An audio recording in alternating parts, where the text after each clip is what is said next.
నమస్తే, welcome to Andhraprabha. నేను Raghunandan.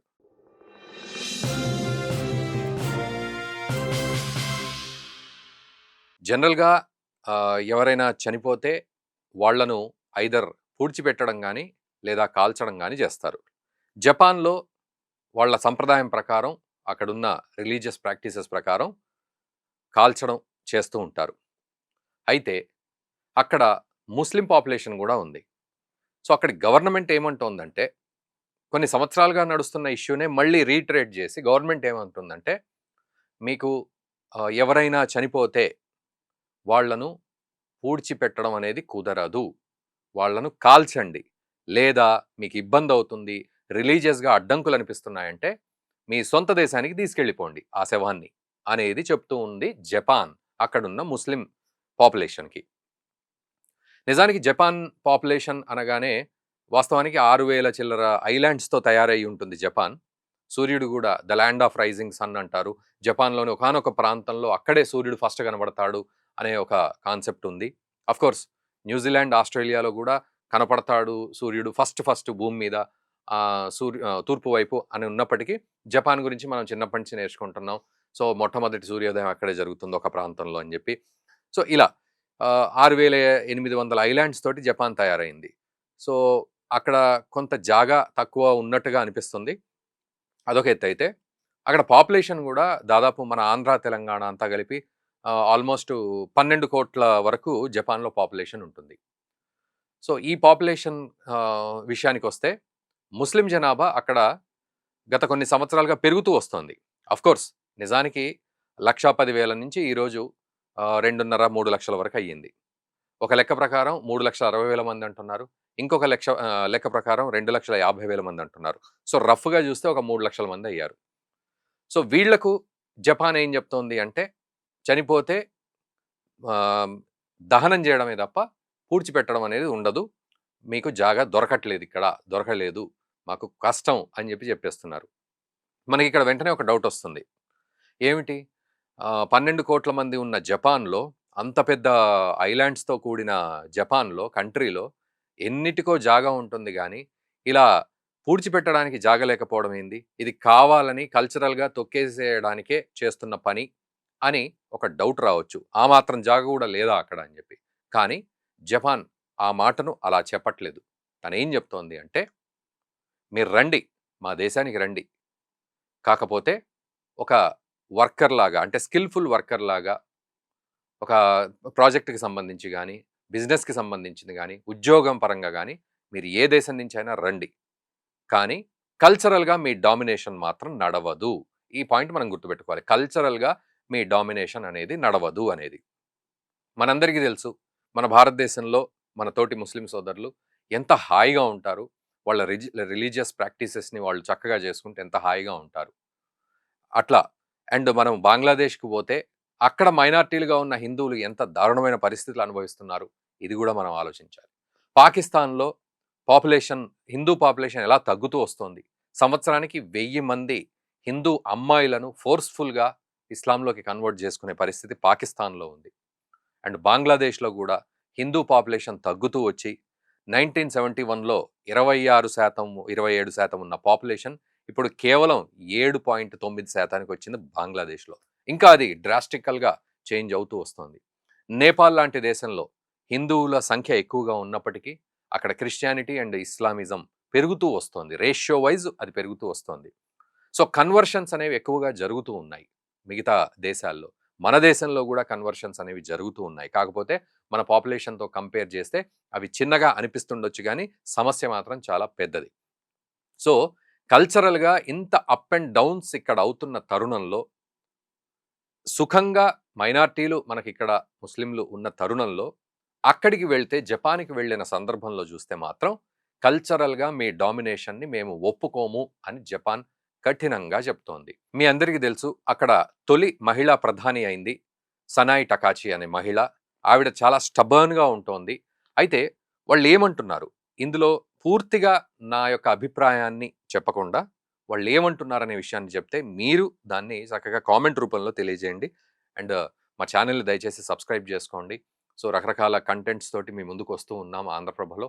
So మీరు మమ్మల్ని ప్రోత్సహించినట్టు అవుతుంది. సో ఇంకా కొత్త కంటెంట్ ఇవ్వడానికి మాకు ఉత్సాహం అనిపిస్తుంది కాబట్టి ఖచ్చితంగా మీరు ఇప్పుడే సబ్స్క్రైబ్ బటన్ నొక్కండి. అండ్ ఈ వీడియోని తర్వాత మీ మిత్రులకు కూడా షేర్ చేయండి.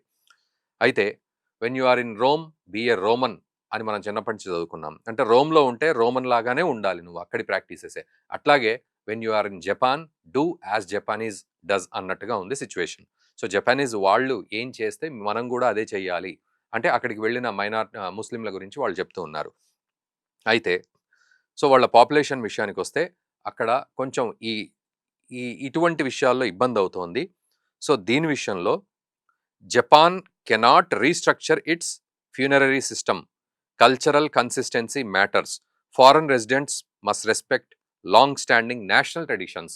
అంటే జాతీయ అంటే అక్కడ ఎట్లా ఉంటుందంటే మీరు అక్కడికి వెళ్ళినప్పుడు అక్కడ జాతిని ఉద్దేశించినట్లుగా అక్కడ జాతితో మమేకమైనట్టుగా అక్కడి ప్రాక్టీసెస్ని మీరు పాటించినట్టుగా ఉండాలి అనేది వీళ్ళు ఇక్కడ చెప్పుకుంటున్న మాట.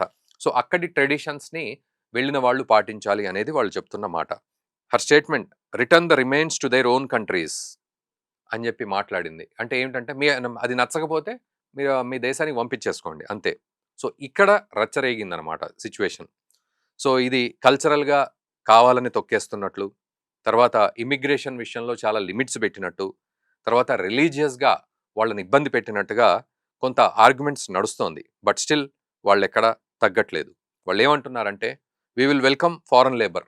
ఫారెన్ నుంచి వచ్చే వాళ్ళను మేము ఆహ్వానిస్తున్నాం. బట్ ఫారెన్ కల్చర్ ఇన్ఫ్లుయెన్స్ ఏదైతే ఉందో దాన్ని మాత్రం మేము రిజెక్ట్ చేస్తున్నాం. ట్రెడిషనల్ కస్టమ్స్ ఏవైతే ఉన్నాయో వాటిని మాది మేము డిఫెండ్ చేసుకుంటున్నాం అండ్ ప్రియారిటైజ్ చేసుకుంటున్నాం మేము అని చెప్పి చెప్తూ ఉన్నారు. Foreign workers are welcome, cultural rules are not negotiable అని స్ట్రిక్ట్గా చెప్తున్నారు. దీనికి తోడు to survive economically Japan needs foreign workers but it does not want to become a cultural melting pot. మాకు మేము కరిగిపోవాలనే ఉద్దేశం మాకు లేదు. మీరు రండి, ఉద్యోగాలు చేసుకోండి. Japan will import labour, not lifestyles, laws or religious structures. లేబర్ని ఇంపోర్ట్ చేసుకుంటుంది కానీ వాళ్ళ లైఫ్ స్టైల్ని కాదు, వాళ్ళ చట్టాలని కాదు, వాళ్ళ ప్రాక్టీసెస్ని కాదు, వాళ్ళ రిలీజియస్ స్ట్రక్చర్స్ని కాదు. ఎంత ఎంత క్లారిటీ ఇస్తున్నారు చూడండి ఇక్కడ జపాన్ వాళ్ళు. సో నిజంగా ఇది మనం ఆలోచించాలి. ఇక్కడ విషయం ఏం ఆలోచించాలనేది కూడా మనం చూద్దాం. Japan protects it's culture first. మా దేశం మేము ప్రొటెక్ట్ చేసుకోవాలి, అందులో మా కల్చర్ని మేము ప్రొటెక్ట్ చేసుకోవాలి. ఇది ఫస్ట్. జపాన్ ఎంత అద్భుతంగా చెప్తుంది మా కల్చర్ని.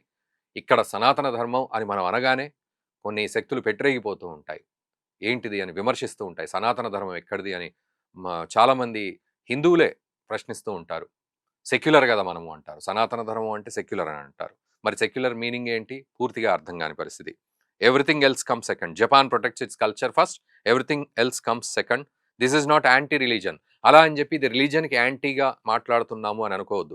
ఈవెన్ మనం కూడా వీడియోలో ఇదేదో మన ముస్లిం సోదరులకు యాంటీగా మాట్లాడుతున్నాం అనే ఉద్దేశం సంబంధమే లేదు అసలు. మనము ఆ దేశం తన కల్చర్ని ఎట్లా ప్రొటెక్ట్ చేసుకుంటుంది అనే విషయాన్ని మనం మాట్లాడుతూ ఉన్నాం. This is not anti religion, this is not anti community. Japan defending a cultural continuity it considers sacred. వాళ్ళకి ఏదైతే సేక్రెడో దాన్ని గురించి మాత్రమే మాట్లాడుతున్నాం అని చెప్పి. అయితే దానికి ఆపోజిట్గా కూడా కొంత వచ్చింది. జపానీస్ రిజిడ్, చాలా దారుణంగా ఆలోచిస్తోంది, ఫ్లెక్సిబుల్గా లేకుండా ఆలోచిస్తోంది, తర్వాత చాలా సెన్సిటివ్ పాయింట్స్ని క్లిక్ చేస్తోంది అని చెప్పి మాట్లాడుతున్నారు. బట్ కాదు, వాళ్ళు అక్కడున్న సపోర్టర్స్ వాళ్ళు ఏమంటున్నారంటే ఎస్, దీన్ని మేము ఖచ్చితంగా సపోర్ట్ చేస్తాము. Japan is consistent, Japan is transparent, culturally confident అంటున్నారు.